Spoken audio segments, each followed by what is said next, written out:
نہ دل روتا نہ غم ہوتا، نہ ایسا کہیں ماتم ہوتا۔ شبیر اگر تیری عزاداری نہ ہوتی۔ اعوذ باللہ من الشیطان الرجیم، بسم اللہ الرحمن الرحیم۔ ان اللہ وملائکتہ یصلون علی النبی یا ایہا الذین آمنوا صلوا علیہ وسلموا تسلیما۔ اللهم صل على محمد وآل محمد۔ وعن جابر بن عبد الله الأنصاري أنه قال عن فاطمة الزهراء عليها السلام بنت رسول الله صلى الله عليه وآله قال سمعت فاطمة أنها قالت دخل علي أبي رسول الله في بعض الأيام فقال السلام عليك يا فاطمة، فقلت عليك السلام، قال إني أجد في بدني ضعفا، فقلت له أعيذك بالله يا أبتاه من الضعف، فقال يا فاطمة ائتني بالكساء اليماني فغطيني به، فأتيته بالكساء اليماني فغطيته به، وصرت أنظر إليه وإذا وجهه يتلالو كأنه البدر في ليلة تمامه وكماله۔ اللهم صل على محمد وآل محمد۔ فما كانت إلا ساعة وإذا بولدي الحسن قد أقبل وقال السلام عليك يا أمه، فقلت وعليك السلام يا قرة عيني وثمرة فؤادي، فقال يا أمه إني أشم عندك رائحة طيبة كأنها رائحة جدي رسول الله، فقلت نعم إن جدك تحت الكساء، فأقبل الحسن نحو الكساء وقال السلام عليك يا جدا يا رسول الله، أتأذن لي أن أدخل معك تحت الكساء؟ فقال وعليك السلام يا ولدي ويا صاحب حوضي، قد أذنت لك، فدخل معه تحت الكساء۔ اللهم صل على محمد وآل محمد۔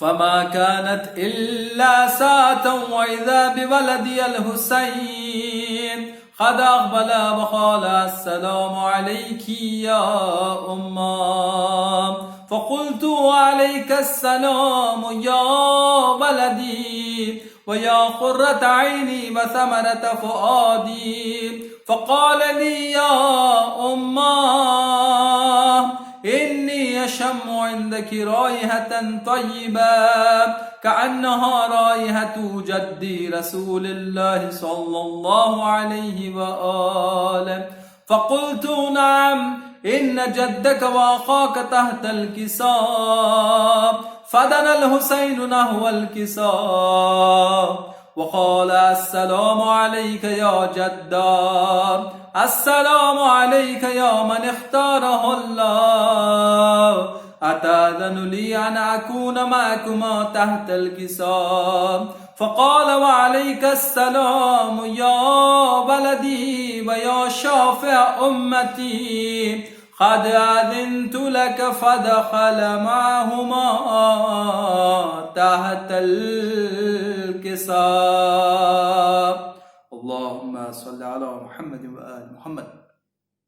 فأقبل عند ذلك أبو الحسن علي بن أبي طالب وقال السلام عليك يا بنت رسول الله، فقلت وعليك السلام يا أبا الحسن يا أمير المؤمنين. فقال يا فاطمة إني أشم عندك رائحة طيبة كأنها رائحة وخيب ابن أمي رسول الله.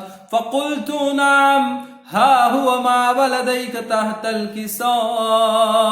فأقبل علي نحو الكساء وقال السلام عليك يا رسول الله، أتأذن لي أن أكون معكم تحت الكساء؟ قال له وعليك السلام يا أخي ويا وصي وخليفتي وصاحب لوائي، قد أذنت لك. فدخل علي تحت الكساء.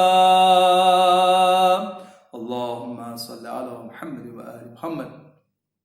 ثم أتيت نحو الكساء وقلت السلام عليك يا أبتاه يا رسول الله، أتأذن لي أن أكون معكم تحت الكساء؟ قال وعليك السلام يا بنتي ويا بزعتي، قد أذنت لك. فدخلت تحت الكساء. اللهم صل على محمد وآل محمد. فلما اكتملنا جميعا تحت الكساء أخذ بي رسول الله بطرف الكساء وأومى بيده اليمنى إلى السماء وقال اللهم إن هؤلاء أهل بيتي وقاستي وحامتي، لحمهم لحمي ودمهم دمي، يؤلمني ما يؤلمهم ويحزنني ما يحزنهم. أنا حرب لمن حاربهم وسلم لمن سالمهم وعدو لمن آداهم ومحب لمن أحبهم. إنهم مني وأنا منهم، فاجعل صلواتك وبركاتك ورحمتك وغفرانك ورضوانك علي وعليهم، واذهب عنهم الرجس وطهرهم تطهيرا. اللهم صل على محمد وآل محمد. فقال الله عز وجل يا ملائكتي ويا سكان سماواتي، إني ما خلقت سماء مبنية ولا أرضا مدهية ولا قمرا منيرا ولا شمسا مضيئة ولا فلكا يدور ولا بحرا يجري ولا فلكا يسري إلا في محبة هؤلاء الخمسة الذين هم تحت الكساء. اللهم صل على محمد وآل محمد. فقال الأمين جبرائيل يا رب ومن تحت الكساء؟ فقال عز وجل هم أهل بيت النبوة ومعدن الرسالة، هم فاطمة وأبوها وبالها وبنوها. اللهم صل على محمد وآل محمد. فقال جبرائيل يا رب أتأذن لي أن أهبط إلى الأرض لأكون معهم سادسا؟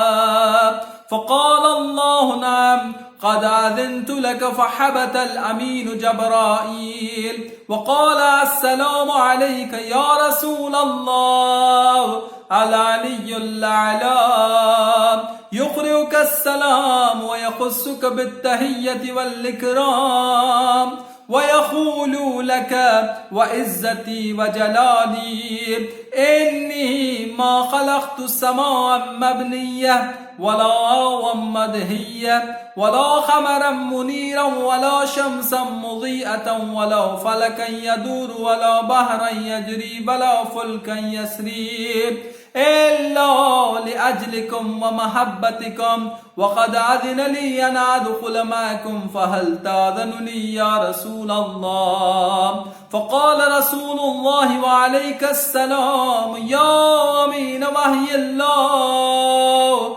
إنه نعم قد أذنت لك. فدخل جبرائيل معنا تحت الكساء. اللهم صل على محمد وآل محمد.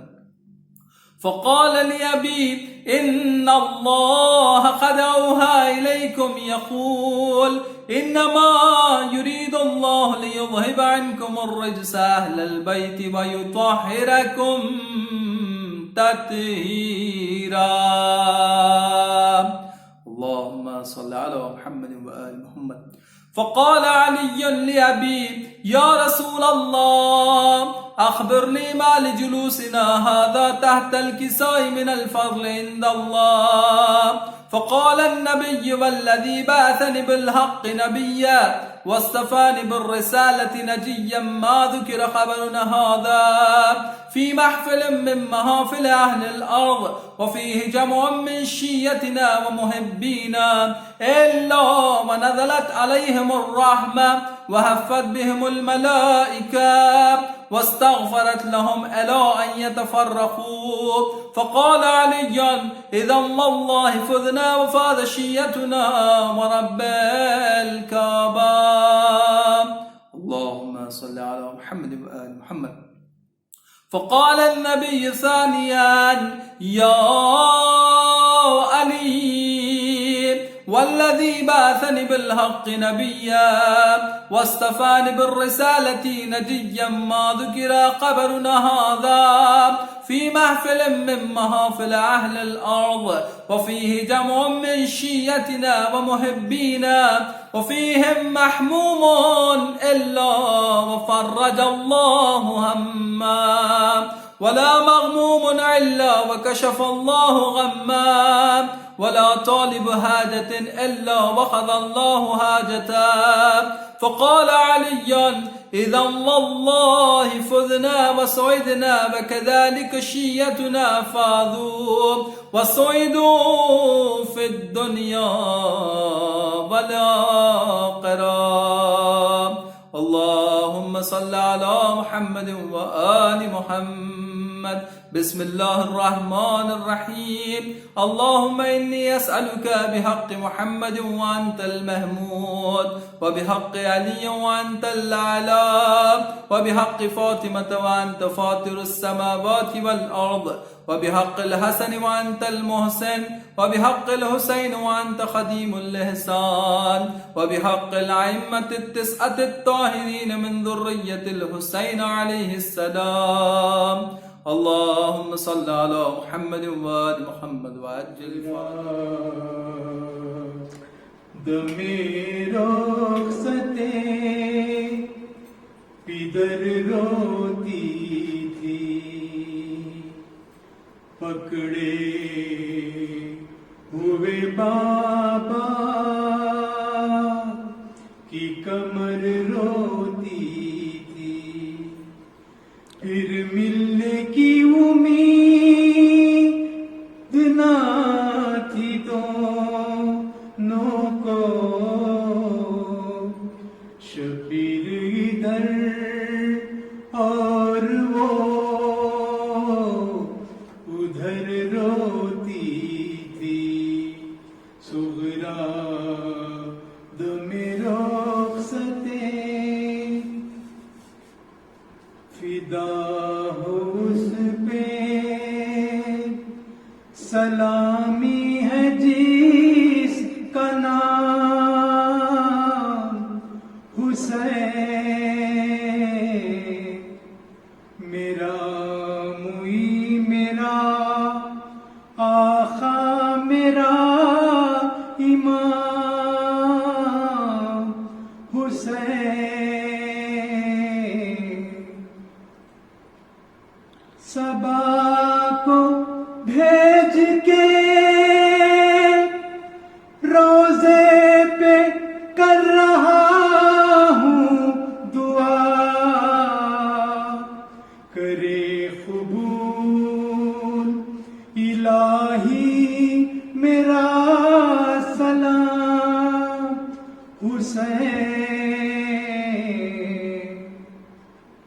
جو کربلا کی زمین پر ہوا تھا ان کا عروج، تو پھر کے دیکھتے تھے خبر کا مقام حسین، جو کربلا کی زمین پر ہوا تھا ان کا عروج، تو پھر کے دیکھتے تھے خبر کا مقام حسین، نہ پوچھو وقت وہ کیسا تھا جب مدینے سے چلی ہر ایک کا لیتے ہوئے سلام حسین، فدا ہو اس پہ سلامی ہے جس کا نام حسین، میرا معین میرا آقا میرا امام حسین۔ صلوات اللهم صل على محمد وآل محمد وعجل فرجهم۔ آئے جو خبر فاطمہ پہ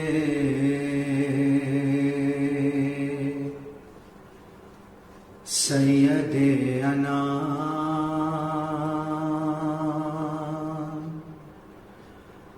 رخسار رکھ کے خبر پہ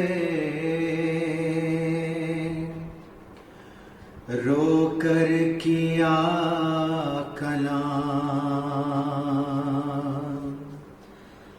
صحرا میں دل کے ٹکڑوں کی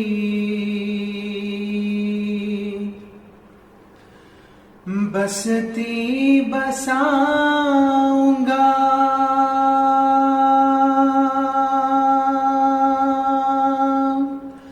اماں مدینہ لوٹ کے آنا پاؤں گا، کانپا فلک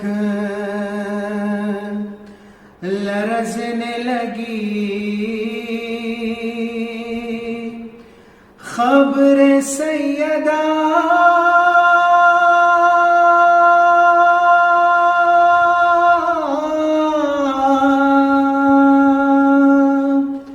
آئی جناب فاطمہ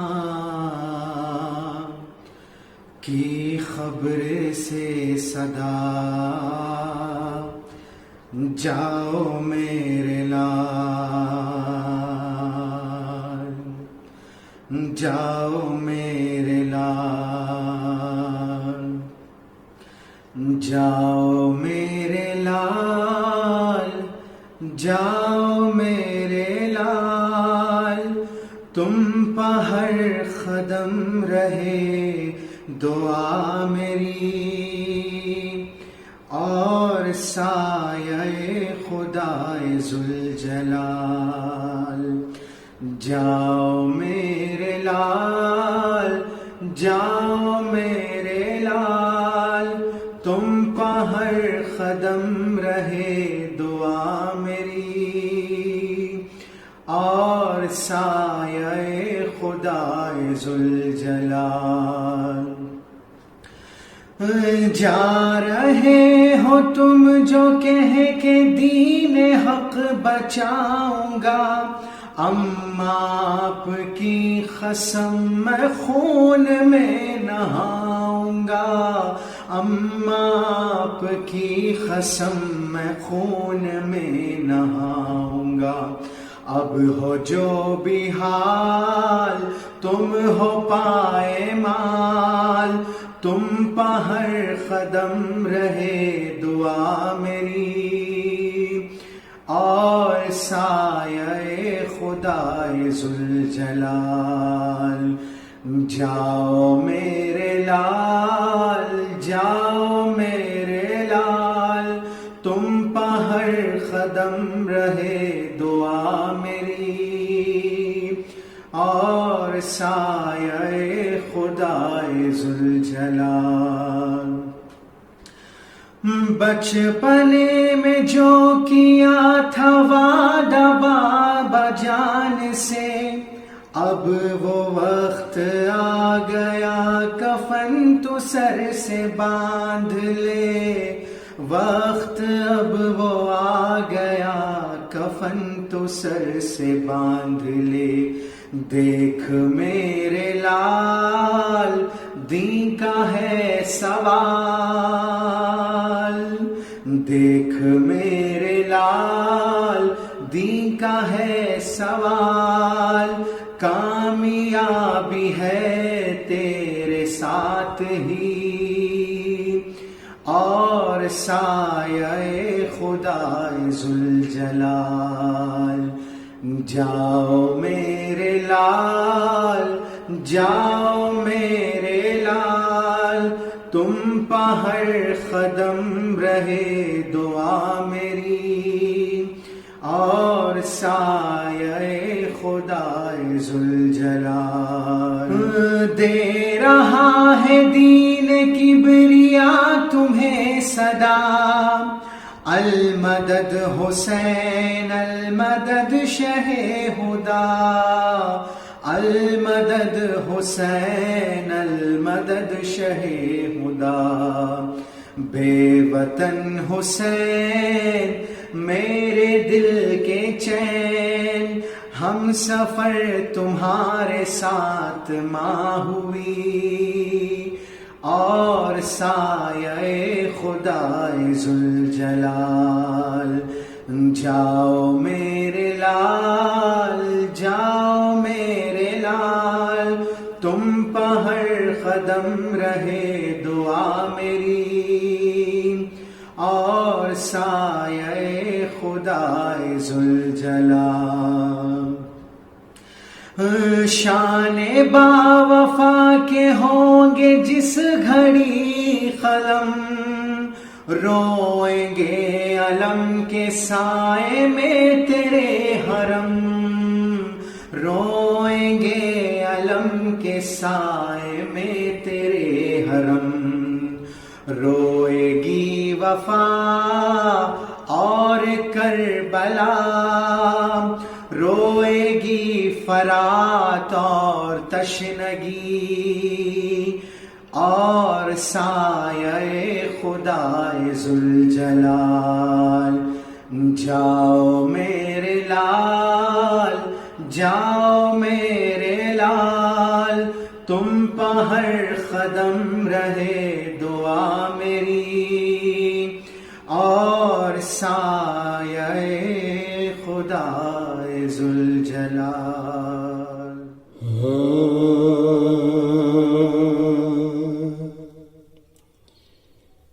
چلا میں وعدہ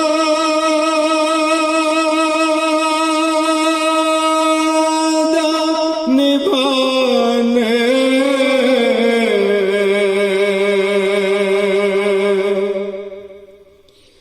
چلا میں وعدہ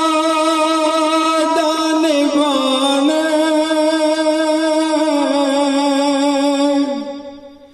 سلام ماں کے مزار، سلام نانا کے روزے، سلام ماں کے مزار، سلام نانا کے روزے، سلام ماں کے مزار، میں تیرا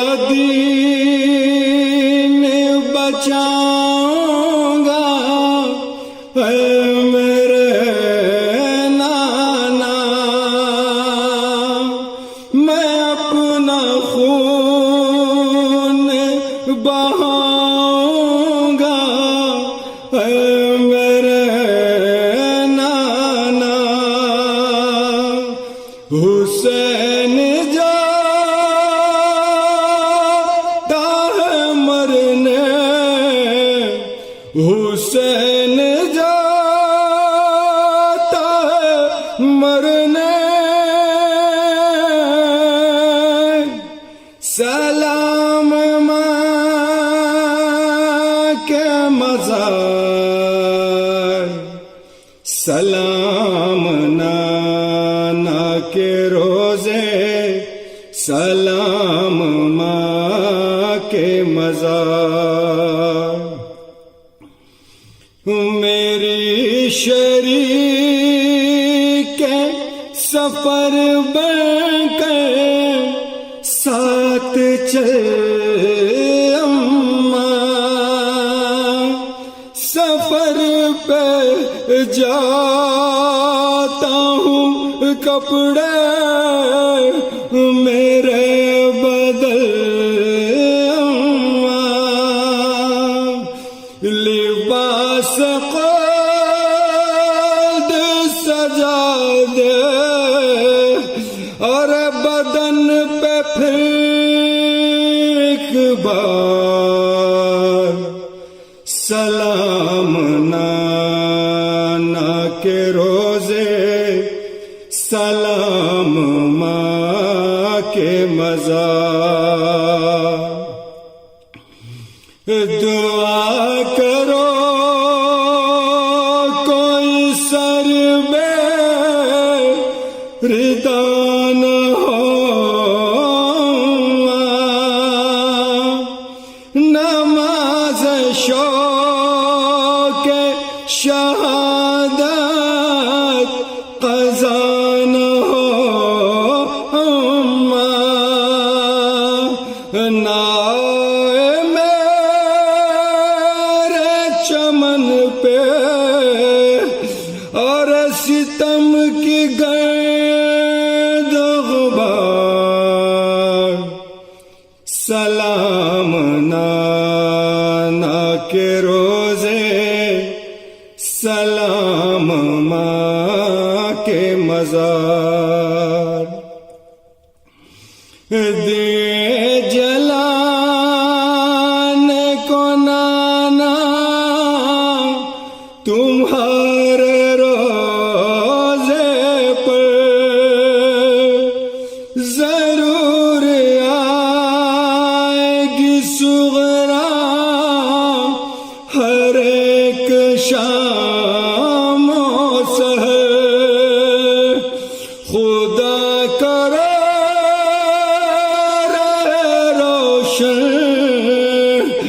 اور صدا تمہارا مزار سلام نانا کے روزے سلام ماں کے مزار تمہارا جیسا ہے نانا یہ میرا لال اکبر دعا کرو نہ لگے اس کو آسمان کی نظر اور لوٹے نہ دور وطن سے ہمارے دل کا قرار سلام نانا کے روزے سلام ماں کے مزار ہاں ایک پھول تو ایسا ہے جو کھلا بھی نہیں نہ پائے پانی تو کر سکتا وہ گلا بھی نہیں وہ جس کے دین سے ہے دودھ کی مہکا سلام نانا کے روزے سلام ماں کے مزار میری سکینہ کہاں رسل کے بند کہاں زمین گرم پہ چلنا اسے پسند کہاں قدم وہ پھول سے نازک وہ راستے پرخار سلام نانا کے روزے سلام ماں کے مزار قوة إلا بالله العلي العظيم أعوذ بالله من الشيطان الرجيم بسم الله الرحمن الرحيم السلام على الحسين وعلى علي ابن الحسين وعلى أولاد الحسين وعلى أصحاب الحسين اللهم صل على محمد وآل محمد کیا آمد ہلال محرم کا شور ہے ارض و سما میں شیونو ماتم کا شور ہے فوج ملائکہ میں اسی غم کا شور ہے برپا ہے حشر دیدے برپا ہے حشر دیدے پورنم کا شور ہے سنی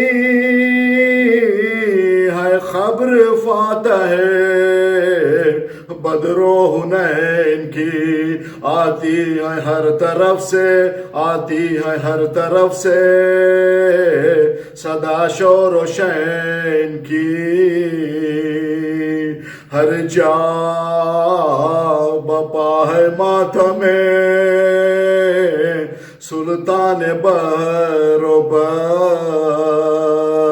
کعبہ سیاہ پوش ہے حجاج نوحگر ہے چاہ میں حسین کے زمزم کی چشم تر خمبار رنج و غم سے خمبار رنج و غم سے ہے محراب کی کمر ساما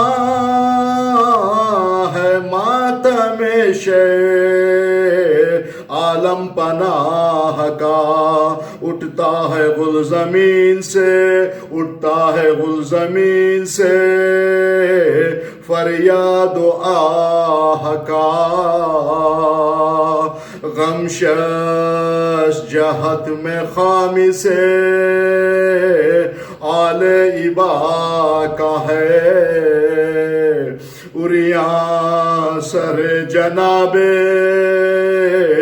رسول خدا کا ہے تیغ علم سے چاک جگر مشتبہ کا ہے غم دادی و سلام میں غم دادی و سلام میں وا غربتا کا ہے وہ چشم کون سی ہے جو اس غم میں نام نہیں یہ ماہ کربلا میں یہ ماہ کربلا میں قیامت سے کام نہیں نعمت ہے مومنوں کے لیے مجلس عزا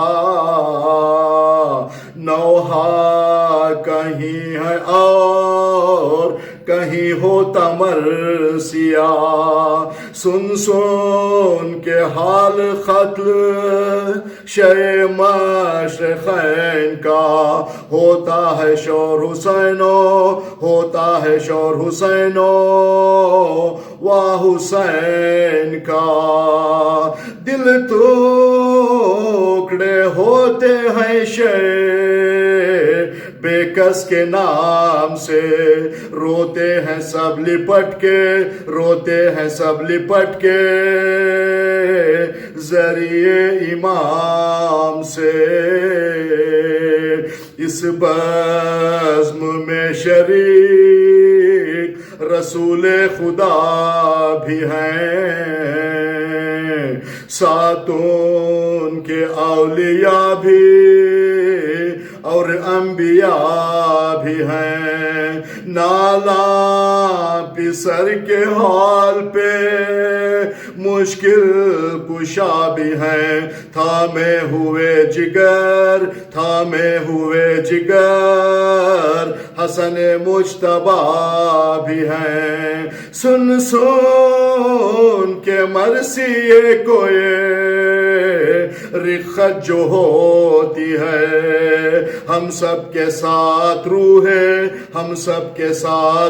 ہے ائمہ بھی روتی ہے اللہم صلی علی محمد و آل محمد فاتحہ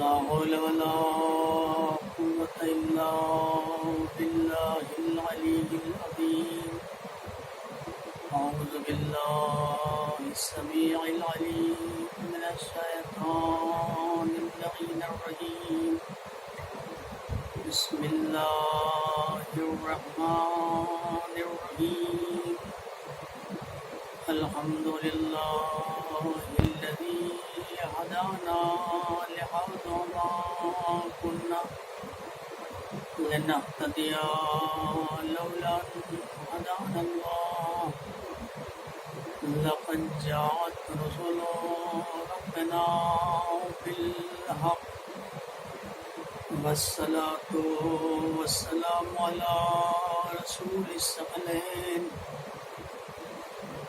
جد الحسن والحسين بالقاسم محمد والح الطيبين الطاهرين المعصومين ولعنة الله على أعدائهم أجمعين من الآن إلى قيام يوم الدين أما بعد فقد قال الله الحكيم في كتابه الكريم وهو أصدق الصادقين وقوله الحق بسم الله الرحمن الرحيم إنا هذا القرآن يهدي للتي هي أقوم صلوات محمد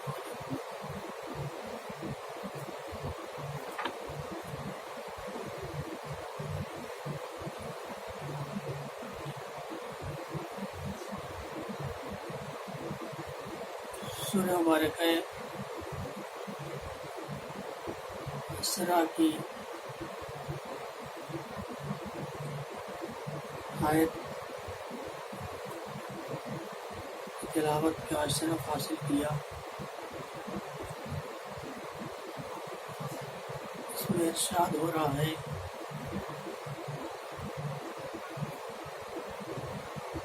کہ پروردگار عالم نے اس قرآن کو کیوں نازل کیا.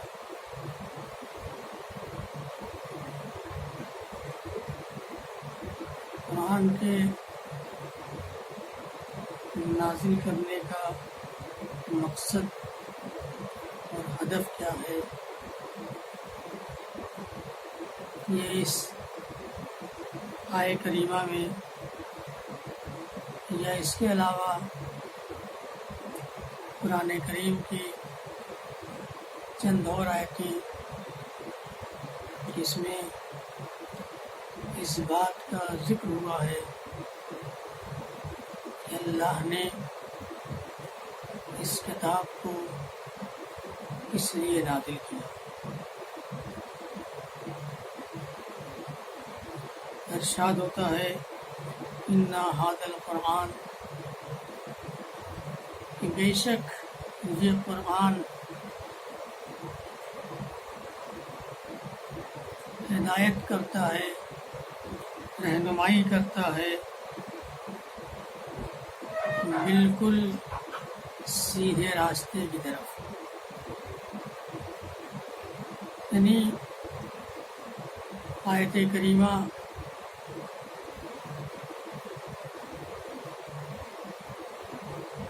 سے بات واضح ہو رہی ہے کہ قرآن کا مقصد انسانوں کی ہدایت ہے۔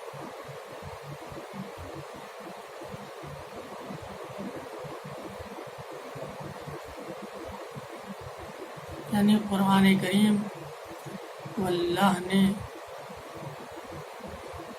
ہدایت کے لیے بھیجا ہے تاکہ انسان گمراہی سے بچ سکے اور اس قرآن کی ہدایت کے ذریعے انسان کامیاب زندگی گزارے۔ اب اگر قرآن کریم کی آیات پہ نظر ڈالی جائے، سب سے پہلے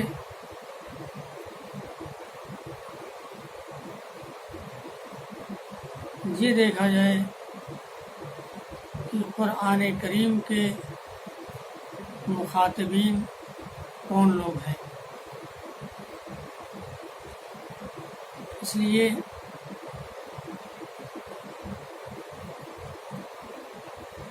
کہ ہر کسی کا کوئی نہ کوئی مخاطب ہوتا ہے۔ لذا قرآن کریم جو عربی زبان میں ہے، کیا یہ عرب میں نازل ہوا، لہذا کیا یہ عرب اس کے مخاطبین ہیں،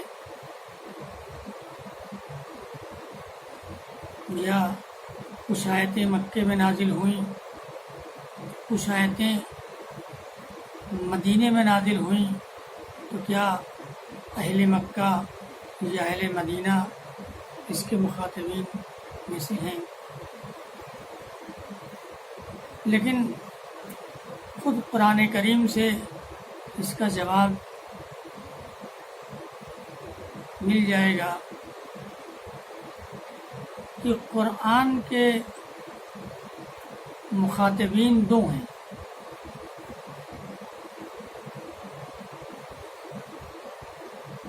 قرآن کے دو مخاطبین ہیں، ایک وہ لوگ ہیں کہ جو ابھی صرف زبان سے مانتے ہیں، لیکن کچھ وہ لوگ ہیں جو اس کو قبول کرتے ہیں۔ لہذا پورے قرآن کریم میں آپ کو دو طرح کی آیتیں ملیں گی، یعنی کہیں بھی قرآن کریم میں اہل مکہ کہہ کے خطاب نہیں کیا، اہل عرب کہہ کے خطاب نہیں کیا، اہل مدینہ کہہ کے خطاب نہیں کیا، بلکہ قرآن کریم میں دو ہی لفظیں ملتی ہیں، یا ایھا الناس، یا ایھا الذین آمنوا، یعنی قرآن کا خطاب لوگوں سے ہے یا مومنین سے ہے کہ جو ایمان لا چکی ہیں۔ دو طرح کے خطاب، دو طرح کے لوگوں سے قرآن کا خطاب ہے، یعنی قرآن کا خطاب کسی خاص طبقے یا کسی خاص قبیلے یا کسی خاص جگہ کے لوگوں کے لیے نہیں ہے، بلکہ قرآن کا خطاب انسانیت کے لیے ہے، قرآن کا خطاب انسانوں سے ہے، کہ قرآن انسانوں کی ہدایت کے لیے نازل ہوا۔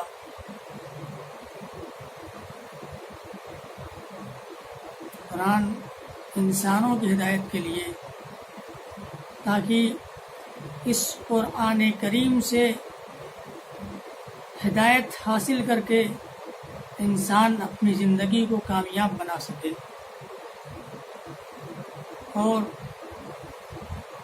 کہ قرآن وہ کتاب ہے کہ جو انسان کو گمراہی سے نکال کے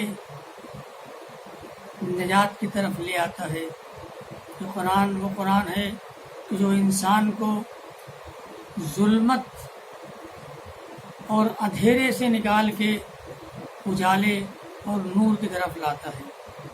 یہ قرآن جیسا کہ خود امیر المومنین حضرت علی بن ابی طالب علیہ السلام نے ارشاد فرمایا کہ قرآن ایک ایسی دوا ہے کہ اس کے بعد کوئی درد نہیں ہوتا، یہ وہ روشنی ہے کہ جہاں اندھیرے کا گزر نہیں ہے۔ جو اس قرآن کا ساتھ دے گا اسے ہمیشہ عزت ملے گی، اور جو اس قرآن کی اتباع کرے گا، جو اس قرآن کی اطاعت کرے گا، جو اس قرآن کے ساتھ رہے گا، اسے ہدایت ملے گی اور وہ انسان نجات یافتہ قرار پائے گا۔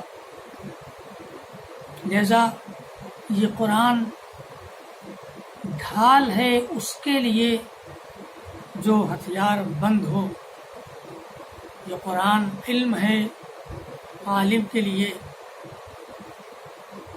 یہ قرآن حدیث ہے راوی کے لیے، اور یہ قرآن فیصلہ ہے قاضی کے لیے۔ لہذا اگر انسان یہ چاہے کہ اپنی زندگی کو بہتر سے بہتر بنا سکے، اپنی زندگی کو اچھے سے اچھا بنا سکے، اور اگر وہ یہ چاہتا ہے کہ وہ صراط مستقیم پر گامزن رہے، تو اسے قرآن سے اپنے رابطے کو مضبوط کرنا پڑے گا۔ یہ انسان جتنا قرآن سے اپنے رابطے کو مضبوط کر لے گا، اسی اعتبار سے انسان گمراہی سے دور ہو جائے گا۔ لہذا جو بھی یہ چاہتا ہے کہ وہ گمراہی سے نکل کے ہدایت کی طرف آگے آئے، تو اس کے لیے ضروری یہ ہے کہ وہ قرآن سے اپنے رابطے کو مضبوط کر لے، اس لیے کہ کہ قرآن انسان کی ہدایت کے لیے، انسان کی رہنمائی کے لیے، اور یہ قرآن انسان کو صراط مستقیم پر گامزن کرنے کے لیے آیا ہے۔ تو اب اگر انسان ہدایت چاہتا ہے، اگر انسان نجات چاہتا ہے، تو اسے قرآن سے وابستہ ہونا پڑے گا، اسے قرآن سے متمسک ہونا پڑے گا، اسے قرآن سے اپنے رابطے کو مضبوط کرنا پڑے گا۔ اور پیغمبر اکرم نے بھی یہ ارشاد فرمایا کہ میں تمہارے درمیان دو گراں قدر چیزیں چھوڑ کے جا رہا ہوں، ایک قرآن ہے اور ایک میری اطاعت ہے۔ لہذا اگر تم ان دونوں سے وابستہ رہے تو تم نجات یافتہ ہوگے اور حوض کوثر پر ہم سے ملاقات کرو گے۔ لیکن اگر قرآن سے ہم نے اپنے رابطے کو ختم کر لیا اور قرآن کو ہم نے اگر بالائے طاق رکھ دیا، جیسا کہ آج کے زمانے میں ہے کہ قرآن کریم کو ہم نے اپنی زندگی سے دور کر لیا ہے، اور قرآن سے ہمارا رابطہ صرف چند موقعوں پر ہے کہ جب کوئی اس دنیا سے چلا جاتا ہے تو ہم اس کے ایصال ثواب کے لیے قرآن کریم کی تلاوت کرتی ہیں۔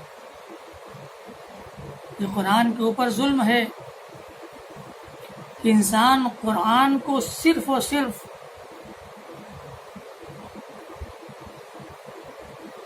ثواب کے لیے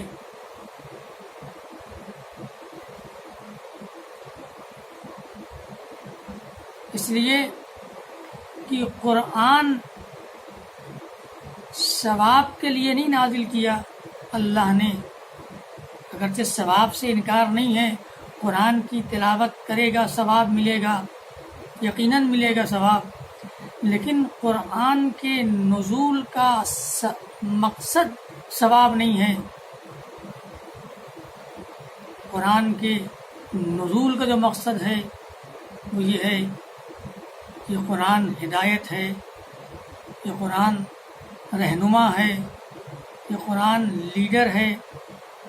لہذا انسان کو اس قرآن سے ہدایت لینا ہے، رہنمائی لینا ہے۔ تو جب انسان قرآن سے ہدایت اور رہنمائی لے گا تو اس کے لیے قرآن پڑھے گا، جب قرآن پڑھے گا تو ثواب خود بخود مل جائے گا۔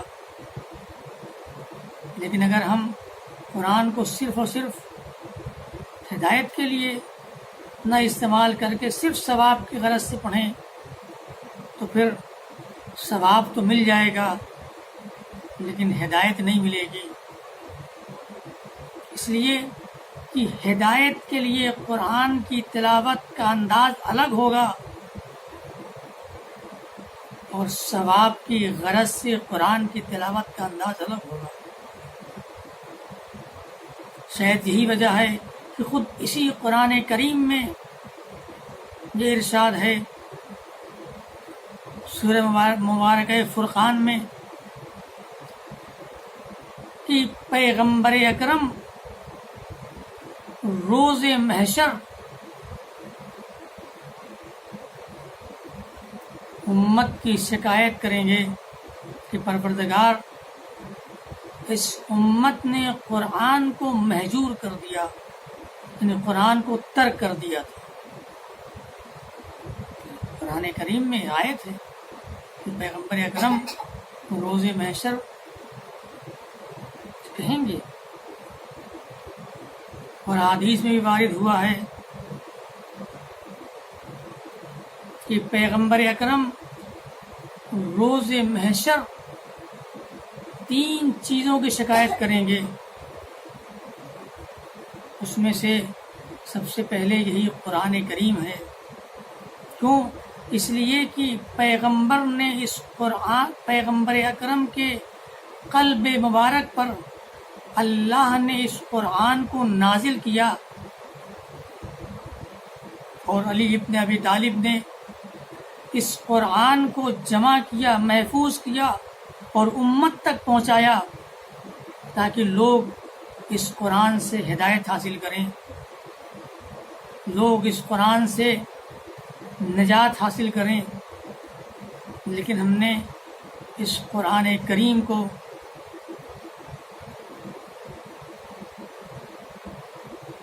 بالائے طاق رکھ دیا اور بہت ہی خاص موقعوں پر اس قرآن کو اٹھاتے ہیں اور پھر ویسے ہی رکھ دیتے ہیں۔ لہذا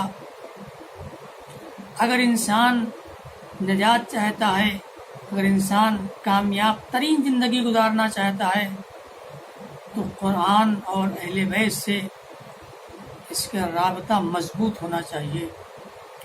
جتنا رابطہ قرآن اور اہل بیت سے مضبوط ہوتا جائے گا اتنا ہی انسان گمراہی سے نکل کے اور نجات کی طرف اور صراط مستقیم کی طرف آگے بڑھتا چلا جائے گا۔ عزیزو،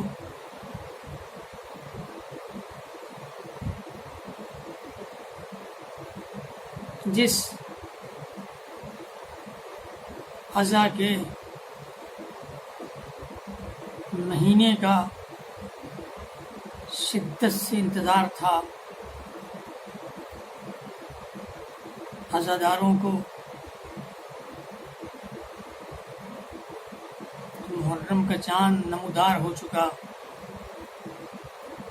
اور محرم الحرام کی آج پہلی تاریخ ہے۔ عزیزو، اس قرآن کا اس کربلا سے بھی بہت ہی گہرا رابطہ ہے۔ محرم جس میں مدرسہ حسینی آباد ہو گیا، یعنی مکتب ولایت کے دروازے کھل گئے۔ یہ مدرسہ، یہ درسگاہ حسینی، یہ مکتب ولایت، یہ وہ درسگاہ ہے کہ جہاں انسان سازی ہوتی ہے۔ یہ مدرسہ خدا شناسی کا مدرسہ ہے، یہ مدرسہ انسان شناسی اور خود شناسی کا مدرسہ ہے۔ لہذا یہاں سے انسان کو اپنے پورے وجود کے ساتھ ایک سفر کرنا ہے، اور یہ سفر جو بہت ہی عظیم سفر انسان یہاں سے شروع کر سکتا ہے، یہ بلندیوں کا سفر انسان کیسے طے کرے؟ یہ بلندیوں کا سفر جو اس مدرسے سے، اس مکتب سے شروع کر رہا ہے انسان، یہ سفر کس کتاب کے ذریعے طے کرے گا انسان؟ آیا کوئی کتاب ہونی چاہیے جو اس مکتب میں پڑھائی جائے، اس مدرسے میں پڑھائی جائے، درسگاہ حسینی میں، اور انسان اس مکتب کے سے، اس کتاب سے پڑھ کے انسان اپنے زندگی کے عظیم ترین سفر کو شروع کر سکے؟ کتاب ہونی چاہیے تاکہ اس کتاب سے انسان اپنی زندگی کو آگے بڑھائے۔ اور جب انسان مدرسے میں تو اس کتاب کا پڑھانے والا بھی ہونا چاہیے جو اس کتاب کو پڑھائے، تاکہ اس کتاب کو پڑھ کے انسان اپنی منزلوں کو آگے بڑھا سکے۔ ایسا کون ہوگا وہ کتاب کون سی کتاب ہوگی اور وہ کتاب کا پڑھانے والا استاد کون سا ہوگا. تو بہت جلدی سے اپنی بات کو ختم کروں یہ کہتے ہوئے کہ اس مکتب حسینی میں، اس مکتب ولایت میں جس کتاب کا درس ہوگا اس کتاب کا نام قرآن ہے، اور اس حلقے درس میں جو استاد ہوگا وہ استاد حسین ابن علی ہے. جیسا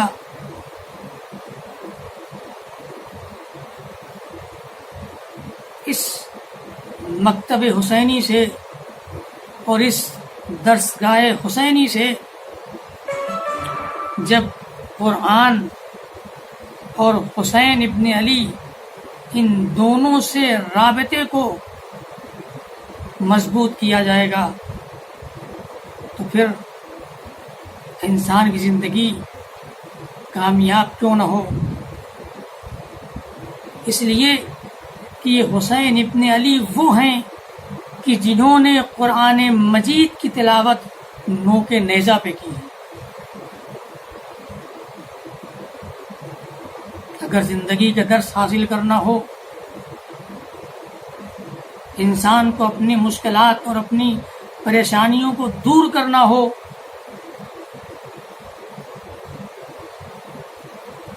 تو انسان کیا کرے؟ دو شرط ہے کہ قرآن کتاب ہو آپ کی، اور استاد وہ ہو جس نے نوک نیزہ پر تلاوت کی. پھر جب اس درسگاہ سے جب انسان نکلے گا تو اس کی زندگی کتنی سنور چکی ہوگی. کیوں؟ اس لیے کہ اس درسگاہ سے جب نکلے گا تو خود اپنے کو بھی پہچان چکا ہوگا، انسان کو پہچان چکا ہوگا، خدا کو پہچان چکا ہوگا. لہذا جہاں یہ قرآن کریم جس مہینے میں نازل ہوا، یعنی ماہ مبارک رمضان، تو وہ بہار قرآن کا مہینہ ہے، تو پھر یہ محرم الحرام تعویل قرآن کا مہینہ ہے.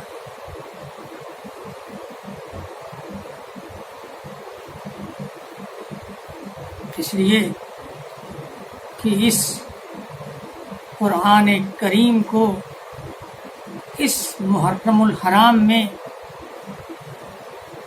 جس سے پڑھنا ہے وہ ذات ہے کہ اس نے نوک نیزہ پر بھی قرآن کی تلاوت کی. تو جو فرمائیں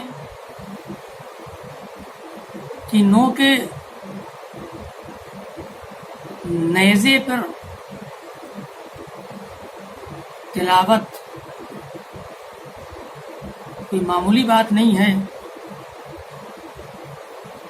اس کے معنی یہ ہے کہ قرآن یعنی حسین، حسین یعنی قرآن.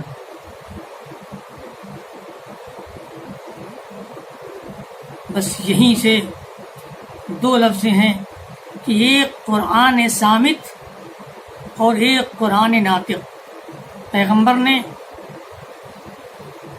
دو قرآن ہمارے حوالے کیے، ایک قرآن صامت جو قلب پیغمبر پہ نازل ہوا، اور ایک قرآن ناطق جو آغوش پیغمبر میں پلا. دونوں کا رابطہ پیغمبر اکرم سے بھی کتنا عظیم ہے. لہذا اس قرآن صامت اور قرآن ناطق کا فرق اگر سمجھنا ہے تو بس ایک دو جملے میں سمجھ لیجئے کہ تاریخ گواہ ہے کہ حاکم شام نے ایک موقع پر قرآن کو نیزے پر اٹھایا تھا تو قرآن خاموش تھا.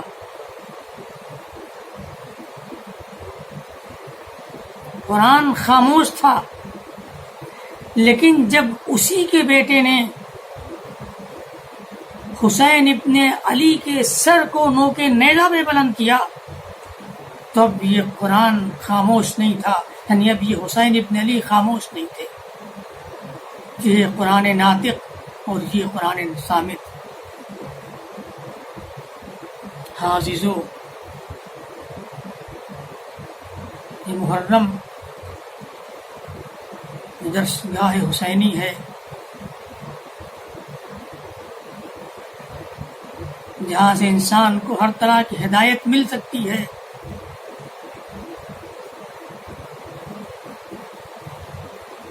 اور اس قرآن صامت اور قرآن ناطق کے ذریعے جو درس حاصل انسان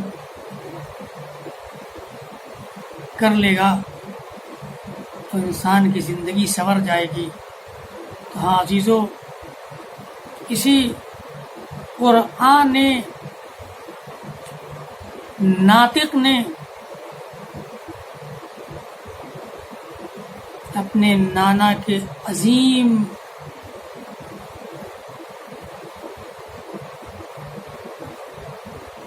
مدینے کو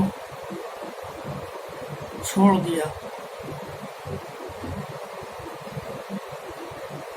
یہ جملہ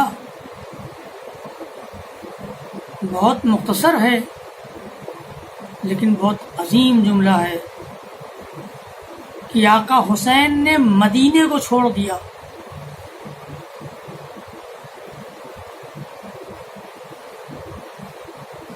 آقا حسین کا مدینے کے ذرے ذرے سے ایک تعلق ہے.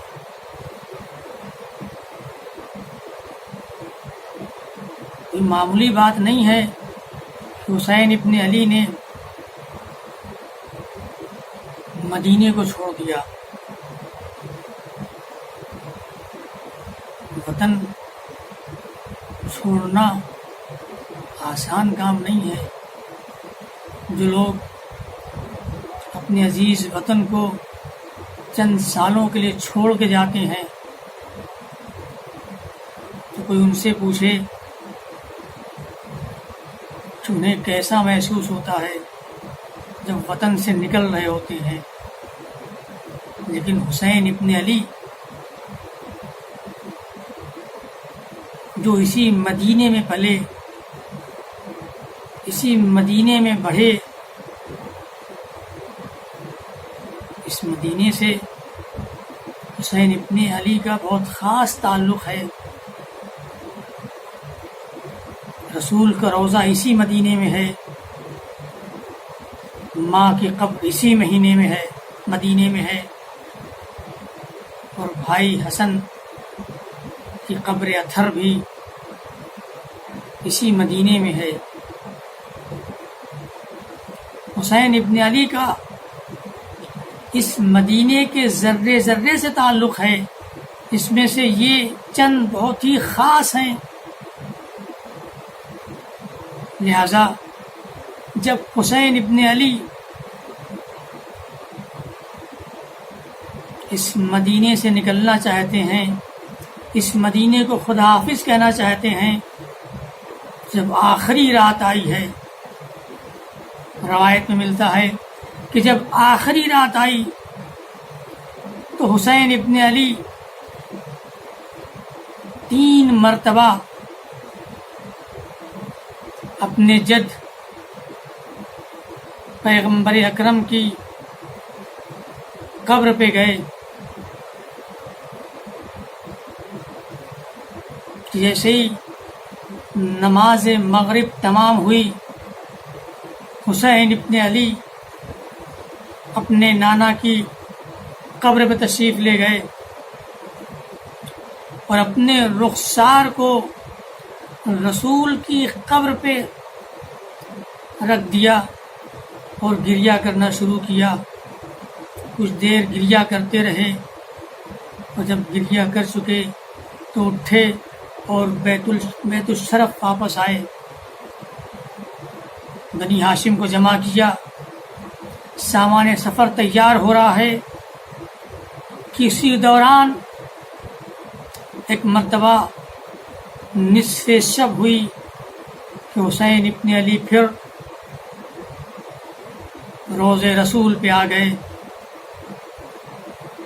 آواز دی یا جدہ، آپ کا نواسہ حسین آیا اور رسول کی قبر کے پاس حسین ابن علی بیٹھ گئے۔ کچھ راز و نیاز کرتے کرتے ایک مرتبہ حسین ابن علی نے پھر اپنے رخسار کو قبر رسول پہ رکھ دیا اور آنکھوں سے اشک جاری ہیں۔ ہاں عزیزو، کچھ دیر کے بعد حسین ابن علی پھر اٹھے اور اٹھنے کے بعد پھر گھر واپس آ گئے اور اس سفر کی تیاریوں میں لگ گئے۔ کسی اثنا میں نماز صبح کا وقت قریب آیا تو ایک مرتبہ پھر حسین ابن علی اپنے نانا رسول اسلام کی قبر اطہر پہ آئے، اور آنے کے بعد کچھ دیر گفتگو، کچھ راز و نیاز کرتے رہے۔ اسی اثنا میں ایک مرتبہ حسین ابن علی نے کہا کہ نانا، آپ اپنے اس حسین کو اپنے ساتھ اسی قبر میں لٹا لیجئے۔ ہاں عزیزو، یہ کہتے کہتے حسین ابن علی نے پھر رخسار کو قبر نبی پہ رکھا، اور قبر نبی پہ رکھنا تھا کہ ایک مرتبہ غش کا عالم آیا اور کیا دیکھا کہ قبر رسول اس قبر سے برآمد ہوئے، اور برآمد ہونے کے بعد اپنے لال حسین کو اپنے سے لگا لیا، اور لگانے کے بعد حسین ابن علی نے ایک مرتبہ کہا نانا اب وقت آ گیا ہے کہ حسین، آپ کا یہ حسین مدینہ چھوڑنے والا ہے، اے نانا اپنے حسین کو اسی قبر میں اپنے ساتھ لٹا لیجئے۔ ایک مرتبہ پیغمبر اکرم نے کہا، اے بیٹا حسین، تمہیں یہاں تک آنے کے لیے کربلا جانا ہوگا، اس لیے کہ پروردگار عالم تمہیں کربلا کے میدان میں اسلام کے راستے پر قربان ہوتا ہوا دیکھنا چاہتا ہے۔ اے بیٹا، یہیں تک نہیں بلکہ مشیت پروردگار یہ ہے کہ تم کربلا کے میدان میں 3 دن کے بھوکے پیاسے شہید کیے جاؤ، لیکن اس کے بعد تمہارے گھر کی خواتین بے مقنو چادر رسن بستہ دیار بدیار کوفہ و شام میں پھیلائی جائیں۔ ہاں عزیزو، ایسا ہی ہوا۔ حسین مدینے سے نکلے، کربلا آ گئے، اور کربلا میں آنے کے بعد حسین ابن علی نے اپنے تمام جانثاروں کی قربانیاں پیش کی۔ اس کے بعد ایک وقت وہ آتا ہے کہ حسین فرس ذوالجناح سے اور زمین کربلا پہ آئے، شمر ملعون کن خنجر لے کے آگے بڑھا، حسین ابن علی کے سر و تن میں جدائی کی، حسین کے سر کو نوکے نیزہ بلند کر دیا۔ اس کے بعد شام غریبہ آ گئی، خیام میں آگ لگا دی گئی۔ اس کے بعد زینب و ام کلثوم کے بازو میں رسن باندھی گئی، اور دیار بدیار کوفہ و شام کے بازار میں بے مقنو چادر نبی کی نواسیوں اور علی کی بیٹیوں کو پھرایا گیا، اور منادی ندا دے رہا تھا، یہ زینب ہے، یہ ام کلثوم ہے، تماشائی آؤ اس منظر کو۔ سیعلم الذین ظلموا أَيُّ منقلب ينقلبون إنا لله وإنا إليه راجعون۔ کربلا کربلا کربلا کربلا کربلا کربلا کربلا میں خاک کربلا ہوں رتبہ میرا جدا ہے میں خاک کربلا ہوں رتبہ میرا جدا ہے میں خاک کربلا ہوں رتبہ میرا جدا ہے بنت علی نے مجھ کو چادر بنا لیا ہے میں خاک کربلا ہوں رتبہ میرا جدا ہے کرتے ہیں رشک مجھ پر کوثر کے بھی کنارے زینب کے سر سے میں نے 2 سال ہیں گزارے میرا ہر ایک ذرہ ہر ظلم کا گواہ ہے میں خاک کربلا ہوں رتبہ میرا جدا ہے میں خاک کربلا ہوں رتبہ میرا جدا ہے اکبر جوان قاسم غازی سے چاند تارے زین الامام میری آغوش میں اتارے یعنی لہو نبی کا مجھ میں ملا ہوا ہے میں خاک کربلا ہوں رتبہ میرا جدا ہے میں خاک کربلا ہوں رتبہ میرا جدا ہے روتی ہوں یاد کر کے وہ بے کسی کا منظر مولا چھپا رہے تھے مجھ میں وہ لاش اصغر اس دن سے آج تک نہ مجھ کو سکون ملا ہے میں خاک کربلا ہوں رتبہ میرا جدا ہے میں خاک کربلا ہوں رتبہ میرا جدا ہے کرتے ہیں رشک مجھ سے کوثر کے بھی کنارے زینب کے سر سے میں نے 2 سال ہیں گزارے میرا ہر ایک ذرہ ہر ظلم کا گواہ ہے میں خاک کربلا ہوں رتبہ میرا جدا ہے بنت علی نے مجھ کو چادر بنا لیا ہے متوجہ زیارت السلام علیک یا ابا عبداللہ السلام علیک یا ابن رسول اللہ السلام علیک وعلا جدک وابیک السلام علیک وعلا امک واخیک السلام علیکم ورحمۃ اللہ وبرکاتہ السلام علیک یا مولاي یا غریب الغرباء السلام علیک یا معین الضعفاء والفقراء السلام علیک یا اسیر الاعداء السلام علیک یا شمس الشموس انیس النفوس غریبا شہیدا مدفونا بعرض توس السلام علیک یا مغیث الشیۃ والضبال فی یوم الجزاء السلام علیک یا سلطان العرب والعجام السلام علیک یا ابا الحسن علی ابن موسى الرضا روحی و جسمی لک الفداء یا مولا السلام علیکم ورحمۃ اللہ وبرکاتہ السلام عليك يا مولانا يا صاحب العصر والزمان. السلام عليك يا شريك القرآن. السلام عليك يا خليفة الرحمن.